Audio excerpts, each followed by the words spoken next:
You better start today. Hoda and Jenna. Hoda and Jenna. It's the only way. Hoda and Jenna. Hoda and Jenna. They make you feel like everything's okay and put a smile up on your face. Let's celebrate. Hoda and Jenna. Hi, everybody. Welcome. September the 24th. We're so happy that you're here. We sure are. We are very, very happy that you came. We have a very big show today. We do. We're excited to have an important conversation with an actress who's on the front cover of People magazine, who has sort of been out of the spotlight for a while and is kind of emerging back in. And it's this lovely lady, actress Hayden Panettiere. And she's gone through what a lot of people in life have gone through. Loss. Grief. And then what grief looks like and how you sort of reemerge in life after and what happens. Yes. And I think anyone who's lost someone in their life knows the feeling. It's like, how do I come out? What does that look like? What does that feel like? Yeah. And it's brave when you do it. I mean, one of the things that's so weird about grief is that other people move on. You know, you've lost somebody, but the world keeps changing and moving and turning, and then you're supposed to be strong and you know, and it's a hard thing. One of the most profound things somebody said to me once about grief was that you can be, even years after a loss, and it comes in waves. Yeah. It's like sometimes it's like a huge wave, and you thought you had moved past it, and it crashes, but then it passes. Yes. And then you go a few more weeks, and then there's like a little ripple, and you're like, oh, I felt that again, ouch. But it comes and it goes. Yeah. So if you, I mean, I think the going part is what's important, because sometimes when you're really in the midst of it, you're like, I'll never get out of here. Am I ever going to feel okay again? Yeah. And I think even people that have gone through the hardest of things would say, yes, you are. Okay, well, you know who else was just on the cover of People was Snoop. Our man Snoop. Snoop is like, I mean, look at this. How Snoop became America's top dog. I mean, look at this. Look what's happening right now. If you would have told Snoop 20 years ago, you're going to be on People magazine, that you're going to be the hero of the Olympics. You're going to be best friends with Martha Stewart. You're going to be on The Voice. He would have said, like, no what way. Are you talking about? Like, I have my lane, my life, this great. He has shown like what a full life looks like. Yeah, it's so interesting. So in this, he dishes on his unlikely friendship with Martha Stewart.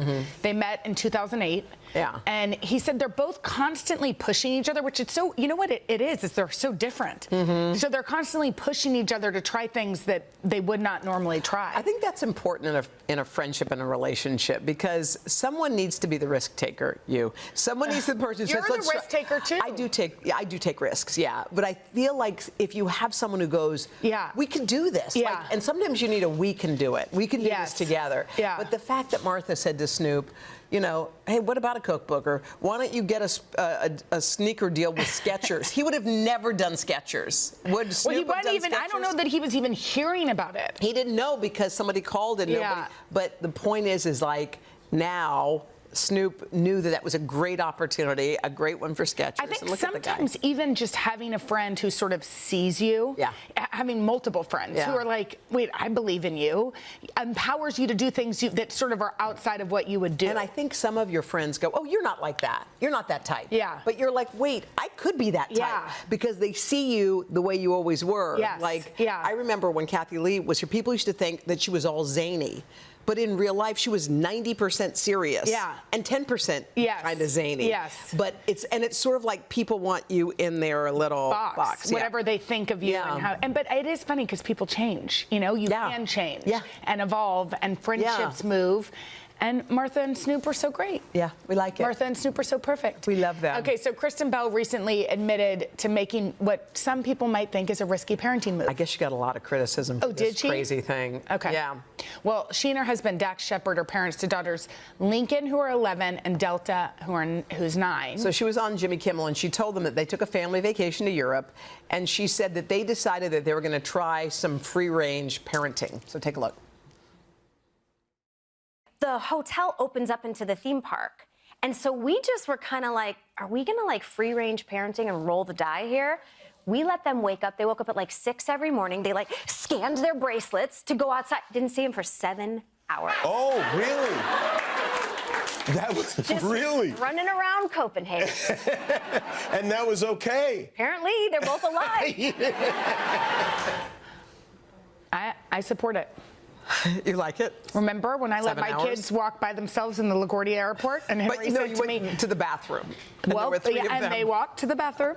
They were gone for 7 minutes, but I mean, when we were young, I have vivid memories of, we weren't in Copenhagen or at a theme park, but staying at a hotel with my family, and we would go with the kids, my little cousins. to run around and we do would things. we just would go have breakfast by ourselves. I mean, I'm sure Go the other swimming adults or were do like, whatever. rein in your children. Go Right. swim. We were old enough to go swimming, like we could swim. I think, I don't know. I mean, 7 hours seems like a long time. And I might have been gone 7 hours. And my parents might have been thrilled. They were probably like, bye. They were like, get out. I think we all remember what it was like. Yeah. Like when because everyone says the same thing. Your parents said, come in when it's dark, come in when you whatever.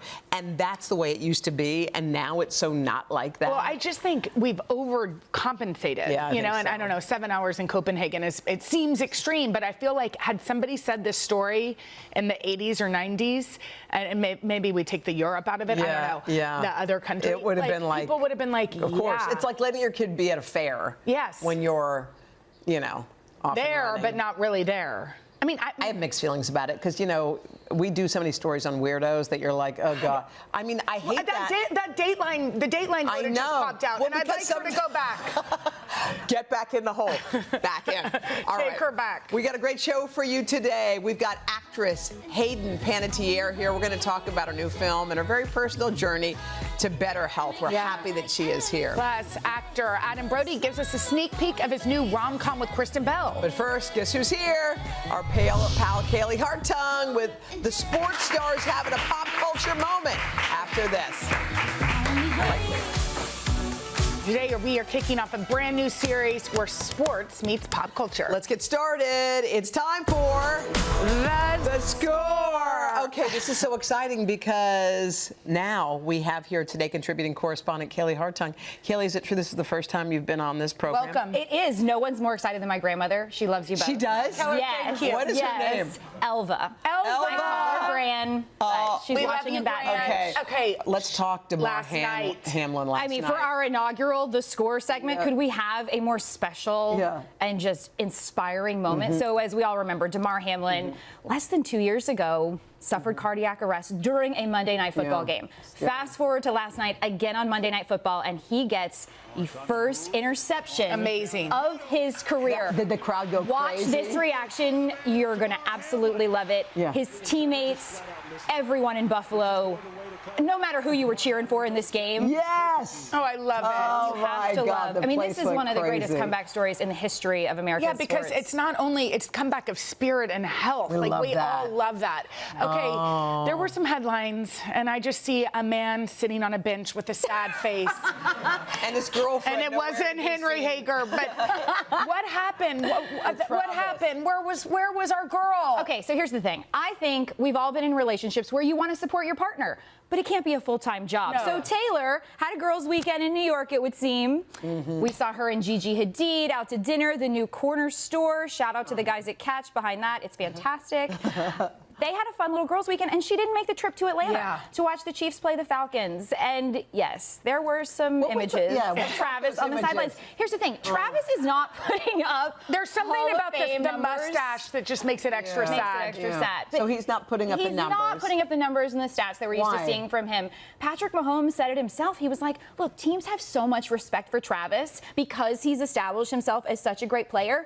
When there's a play called for him, 2, 3 defenders are going after him. But what that does, it opens up the game for some other players.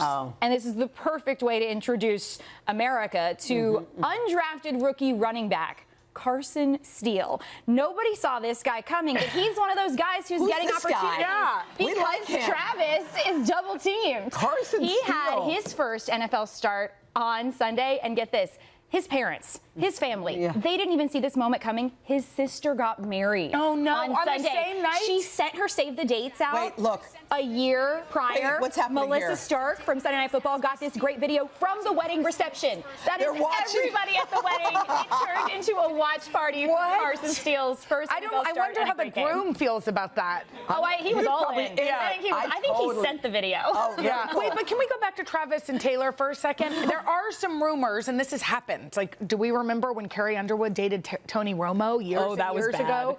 There are. Why are we bringing that up? Well, because some people think it comes with a lot of pressure. You know, Oh, yeah. a lot of eyes on you. Now, obviously, he withstood it last year. Yeah, here's the thing. I've spent enough time around Travis, interviewed him enough times to know the only thing that matters to him is winning. Yeah. So, yes, he's not He's putting gonna up get back those out there. stats, but the Chiefs are winning. Yeah. On this quest to three-peat in historic fashion. So, as long as the Chiefs are winning, I think He's he's okay? gonna be okay. Okay, cool. All right, let's talk WNBA. Let's talk playoffs. about the season. We're in the middle of it. It's I mean, so many eyeballs on it, right? Unprecedented popularity. I think the WNBA is riding this absolute wave of success.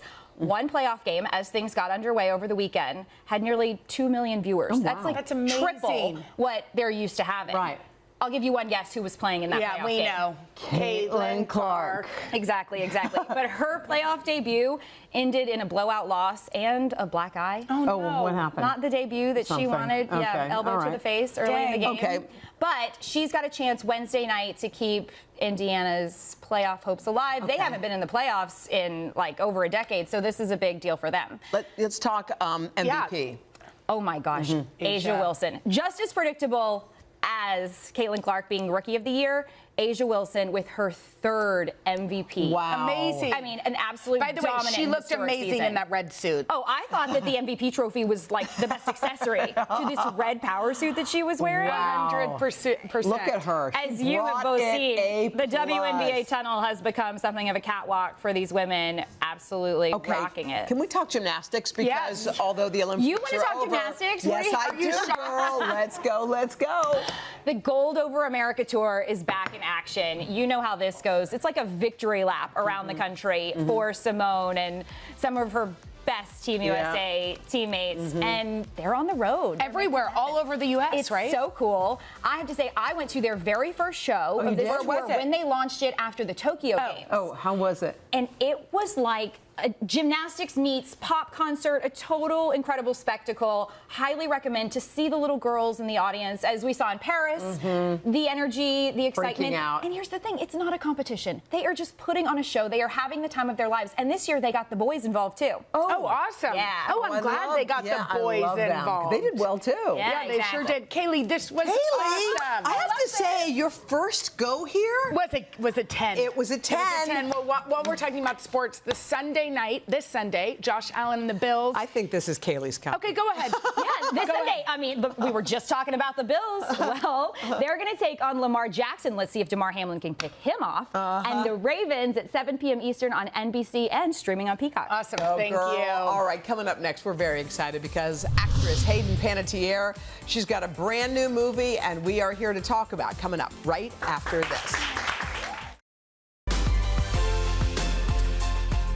Hayden Panettiere spent much of her life in front of the cameras, from TV shows like Heroes and Nashville to films like Remember the Titans and Scream. Yeah, after taking a break from the spotlight, Hayden is back. She's starring in a new movie called Amber Alert. It's about a ride share that turns into a high-stakes chase. Check it out.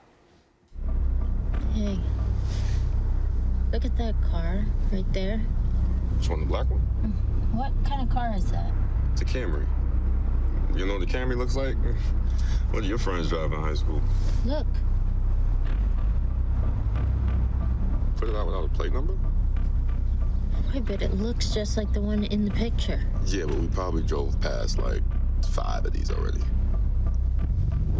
What if that is the one? Ooh, Hit the gas. Wow. hi, Hayden. We're so happy you're here. Hi guys, thanks for having me. Okay, so to be back on set, we said you took a break. Yes. To be back filming this, how did it feel? It felt right. It felt right. I mean, as soon as I read the script, I was like, there's a reason why this landed in my lap. And I feel like I not only did a film, a thriller that everyone's going to enjoy, but also a PSA that everyone needs to be reminded of. I think it's funny because now Amber Alerts are a thing that you get on your phone, and you almost kind of go, okay, you look at it for a second and you move on. We forget But how important you kind of call this like a wake-up call, like, come on, everybody, this is important. Absolutely. I mean, the fact that you're able to even turn it off on your phone. Yeah. And I've always thought of myself as a hero. I'm the first to like stand up for people. I'll run right into danger, but I have never done my due diligence. After I read this script, I was like, oh my gosh, I feel a little ashamed of myself because I've always like prayed for the person, but I have not taken the time to look around and do my due diligence. I mean, was of the mindset of, out of all the people in the world, like, it's never going to be me. But if we can change people's minds, think about all the eyes that we have, all the people we pass daily. Open your eyes, do your due diligence, even if you're in a hurry. Yeah. And you can change people's I lives. think it's got a great message. I think a lot of people are just happy to see you. Yeah. Yes. Well, we should talk about that because there was a period of time, and we talked about this in our open, Hayden. We've all at some point lost someone we love. Yeah. You know, I lost my dad, you lost your brother, Jenna lost her grandfather. We've all lost people. And that feeling is so empty and difficult. And we all have different ways of coping and dealing with grief. How have you been able to process the death of your brother? I don't know that I fully have. I don't think that it's something, I think it's something that transforms over time. Yes. Like, maybe the 5 stages of grief is for people who have had a heartbreak or find out, like, that some bad news. Like, yes, there are 5 stages, but there's so much more in between. And when you lose somebody that you saw in all the important moments in your life, standing right next to you, it just rocks your world. Yeah. So it just changes. It changes. But David Kessler, who is the guru of grief, and he was there for me from the start, and I can't thank him enough. Yeah. I know that there was a time where it was hard to leave the house. You've talked about that, and here you are on live television. I'm doing this for him. I want to leave this world a better place in his name. And one of the conversations that you have started is about mental health. You know, you want to make sure that people feel confident in having these conversations, that they destigmatize something that used to be tricky and hard to talk about. How has it felt, you know, trying to get a hold of your own mental health and then having a public conversation about it? Yeah. I mean, I thought it would be easier. I thought, you know, that people would have empathy was going to be the only thing that was there. But I had no idea how my body, my mind, was going to react to grief. Yeah. And it's wild what stress and grief and all these, like, hormones and running through your body can do. I mean, make you faint, make you. My mother, when she got stressed, she's going to kill me for saying this, but she used to get knots on her head. Yeah. So it comes in all different forms. So nobody should be embarrassed by it or judged for it. No, indeed. And I have to say, you're out here promoting a film during this difficult time. And we were both talking about how brave that is. You could have said, you know what, I'm not put the gonna do movie it. out. I don't feel like it. But Here you are. Here you are. I believe that something was going on with the universe, and you know, the universe. God picked his warriors, and he picked me, and I had to get the message out there. So he and you had to, and you also had to get up. And I know that you have a trainer that's been helping you because you said it affected your everything, your health, your body. You have no control. And this person is not only helping you get back in shape and you look great, but also helping you get everything. Yes. You know, Marnie Alton is amazing. How has that helped? She, in ways that I can't even put in words. It's just a feeling too. From the second I met her, not only does she have a kick-ass routine. I mean, it's a combination of like bar and yoga but it's not just about physical. It's the mental state that you're in. It's when we have to step outside and have a conversation, a real, true, grounded conversation. Or today is a day for a long walk. Where we're still moving, but we're doing some venting and therapy at the same time. And she just knows. She just is one of those gifted people that has that instinct that she knows when people need that break, this or that. You're definitely emerging from all that is behind you. I know your brother's birthday is coming up, and our thoughts and our love will be with you on that day, too. Thank you very much. Okay. Yes. Thank you for coming to see Thank us. you for having me. You guys, go see Amber Alert. It hits theaters this Friday. Yeah, and we'll be back right after this. Thank you. Thank you. Okay, if y'all know one thing about us, you know we love a good rom-com. And if you love them too, you're in for a treat. Guess who's with us? Adam Brody. He stars alongside Kristen Bell in a new show. It's getting tons of buzz. It's called Nobody Wants This. Check it out. Can you hand me that corkscrew? Sure. Here, let me open that for you. Oh, thank you. Although, are you sure you should be drinking? You seem to be going through something. Oh, no, I'm just in constant need of attention. I respect that. I also like attention. I say I don't, but I do. You do, right? Yes. Doesn't it feel good to say it out loud? Yeah. Yes. Yes. Sorry, I'm cute. I like when people notice. There you go. You are cute, I noticed. Thank you. See, I know. Oh, I like it. I feel the chemistry already. It's apparent in a 30-second little clip. So was the chemistry there right away? Yeah, that's Kristen for you. I mean, she's a lovely person and I mean a phenomenal actor, but also just a really lovely person. And I think the whole set had chemistry with her, you know, the crew and everybody. But they probably had chemistry with you too. A lot of people I like are that talking humility about right you. there, and that just kind of brought out a little. Which kind of brings us back to you, because a lot of people are talking about you and your kind of heartthrobby role. Yeah, it's becoming a thing. I think it was in the New York Times actually. Yeah, we read it. Okay. So there. So it's true. I hope. Quote it so that I can make sure you know. But they said you've carved out a Jewish heartthrob niche. Yeah, I'm carving it out. I'm not done, hopefully, but yeah, okay. Continue I'll to take carve. it. I mean, I'd go where the wind takes me. Well, you said it's between the two of you, and there is a scene where you have a special thing that you do during a kiss scene. It's called a hands-on face situation. What's the move? I wish we had the visual because now we feel a little creepy. And oh, there we go. There it is. Okay. Hands on face. So what's happening here? Lean in, lean out. What's going in? How does it go? Give us the. Well, you know, in the script it says like the world's greatest kiss or something. So I don't know. I mean, I relished the opportunity to try, and I had editing and music at my disposal to help. But I just.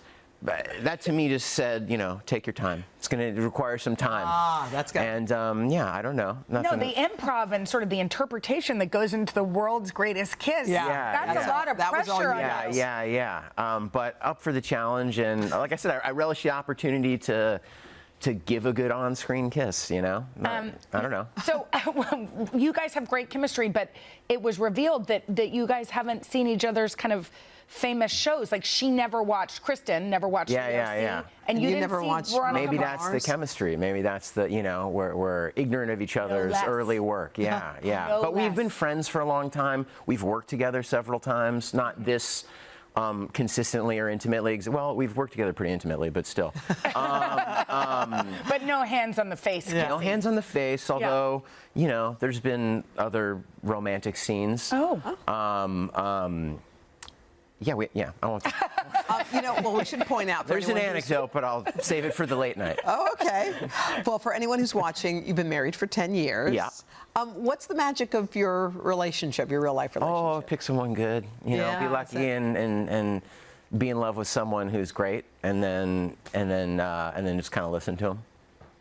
She's adorable. I actually love that too. I feel like we need to put that in a PSA for everybody out there. Yeah, if you're with someone great, you're on third base. Yeah. You know, I mean, not that it doesn't take sacrifice and humility. Yeah. And you have to grow together, and you have to be willing to grow, because you're not going to be able to stay 100% right where you are. You know. But yeah, if you're with someone wonderful, I think you're on third. How old are your kids? 4 and 9. Oh, and what's your parenting kind of strategy? I mean, what kind of give me some categories? I don't know what. Perfect. Let it go. House is chaos. Free Do you need range, more water? You know, filling up the water. I mean, you know, of course, I'm going to feel like it's the perfect balance of all of it. But you know, yeah, I don't know. Very honest. I mean, we have some very truthful conversations, for better or worse. Yes. But I think, other than that, I wouldn't say overly strict or overly, you know. But there is you know, keep them safe. Keep them safe. Not overly strict, but like I take, you know, I see the sharp edges, literally. Yeah. Yeah. And their heads aren't gonna, you know, I'm gonna keep those heads pristine. Although I have a just turned 5-year-old boy, and I feel like he should be wearing a helmet at all times. Yeah. He leads with his head. Yeah. Yeah. I'm surprised, because my son is 4. Yeah. I'm surprised none of us have gotten the black eye. I always thought, like, especially with him, one of us is gonna get our nose broken or something. He has a little. Mine has a little gray tooth. I had that. Oh, you did? Yeah. And look at your teeth now. Sparkly. We're fine. Tell your husband it's all good. We're all right. fine. Well, thank you so much, Adam. And Nobody Wants This premieres this Thursday on Netflix. Up next, she's a superstar with your kiddos. Her videos have been viewed more than 7 billion views. Find out what makes Miss Rachel a YouTube sensation. You know Miss Rachel? Right after this. I was getting the download. Yeah. She's it. If you have little ones at home, you know her name. Miss Rachel. She's a public school music teacher turned YouTube star whose videos are wildly popular with kids. Okay, we are going to chat with Miss Rachel in a moment. Bring your kids out. Come on. But first, let's take a look at how she became a sensation. Icky, sicky, sicky, sicky, bubble gum. With their signature tunes, infectious energy, and distinctive outfit, Miss Rachel has become a familiar face among parents with young children. Hi! Once a little one hears her greeting, the joy is instantaneous.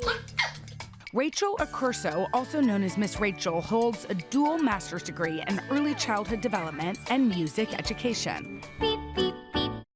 After learning her son Thomas had a speech delay, she looked for help online, but came up empty-handed. So she started making videos promoting language development, research-based techniques like encouraging gestures, building in pauses for responses. It's a star. Even the pitch of her voice is deliberate. Today, her YouTube channel has garnered more than 11.5 million subscribers and 7 billion views, making her one of the most popular kid content creators.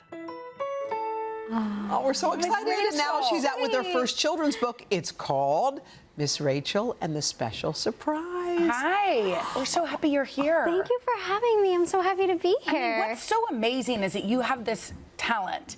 You can relate to children in this beautiful way, and you found this niche, this thing that was open. You created this.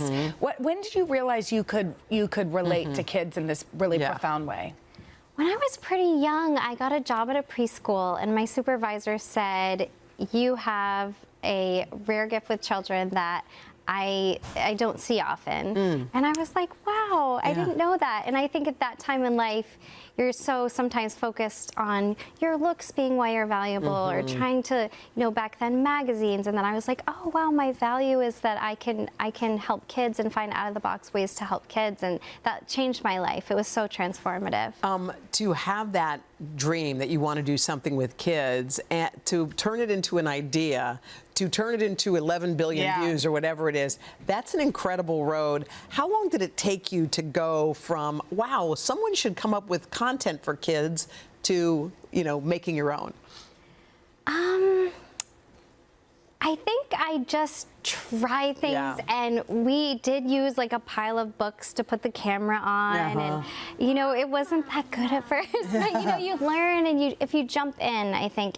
And then my husband, who worked on Broadway, joined in and just helped so much. And then now we have a team that helps us, so it has grown, but with a lot of wonderful people on board. And I think what's so awesome is that you had the idea and then you made it happen. Yeah. So many people have ideas and then they sort of leave them on their to-do list. But you actually said in my U grad speech, which I'm sure was a dream, you said something about, that you had imposter syndrome at points in your life. So how did you make sure that any of that didn't kind of get in the way?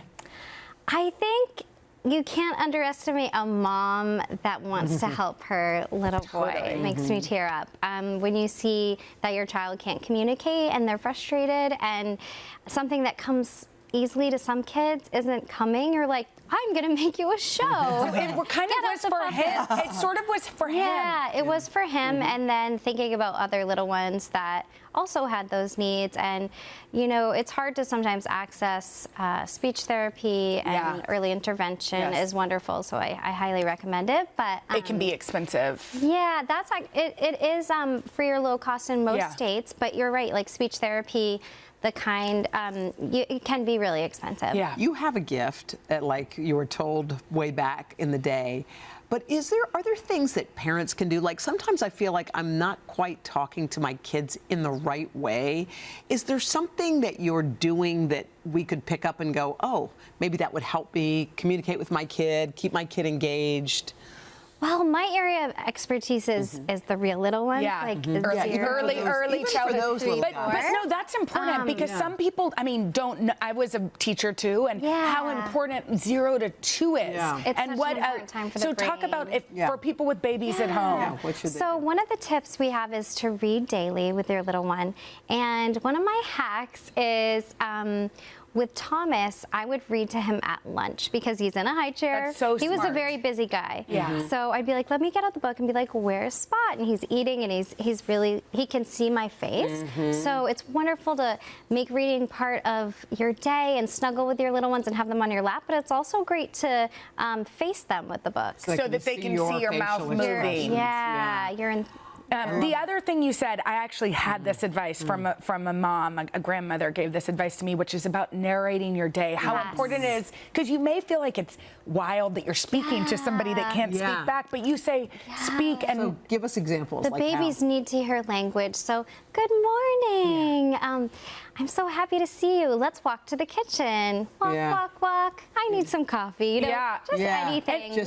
We're walking down the street. There's a tree. This mom that said it to me, this grandmother actually was like, I would say, I'm putting my left hand in my shirt now. Like, even being where you think it's into detail. Wildly detailed. Let's talk about your book, because how sweet is this book? People have been waiting, I think, it's coveted. Like this. It is coveted. We barely got a copy here. That's true. They were like, these are tough to get. Tell us about it. Well, we're excited about this book because it uses the strategies from the show and favorite songs. They're weaved into the story, and it practices milestones like, can you wave to the teddy bear? Hi. Oh, clapping. This is clapping, and things we practice like gestures that are so important for speech development. And then it has the message that you're wonderful because you're you and you're a great kid at the end. How great is the that? bubblegum song in? It is. Good. We hope so. Bubblegum. We like it. We've been singing it all morning. Yeah. You know what, Miss Rachel, you're putting out such good. Yes. We Thank appreciate you so it. much. Thank you for coming to see us. Thank you. And Thank you for having And me. is it weird that I call you Miss Rachel? Yeah. You can call me Rachel. Okay, I'll call you Rachel. Okay. But y'all can find Miss Rachel and this special surprise at today.com/books or wherever you get your books. Coming up next, Jenna and I are going to share some of our favorite things. That's right after this. Thank you, Miss Rachel. wanted to share some things that we are loving right now. So we're kicking off our very first edition of Hoda and Jenna's Go-Tos. I am loving this Netflix drama. You guys know it. The Perfect Couple. Everybody's talking about it. Nicole it's Nicole Kidman, Liev Schreiber, Eve Hewson. Anyway, you love that book by Ellen Hillenbrand, yes. It's called The Perfect Couple. It is. Anyway, it's Pop the Popcorn. It's Get... Okay. It's not like that other one I liked. Remember the one I liked? The law of practice. You've seen, how many episodes? Have you gotten to the end? Not yet. Okay, she hasn't gotten to the end, but she likes it. Okay, y'all, I'm also obsessed. Give it. I played it a couple times with this new game. It's called Strands. It's a that? New York Times game. Remember all those fun games? I like that. Categories and such. This is a word search game where players uncover words falling under a theme. The board must be filled you're so entirely to a complete puzzle. No words overlap. Each game includes a challenge word called the spangram. Okay. That touches two opposite sides of the board. You can play it. Actually, that looks like you. It's fun. I'd like to wrap up with a song that I'm loving, and I know you are too. You love Teddy Swims, but you know what you love more? This song, Lose Control. Let's crank it up. It's from his album. Ready? I lose control. Crank it. You're not next to me. I'm breaking out and I'm droning and drowning you. You know what, Hoda? Guess what? He's going to be here. Did you know that? October 1st. That was supposed to be a surprise, but okay. Okay. They were like, give Hoda a little mini surprise. But she knew it. Okay, we're back after this. Bye. Go to.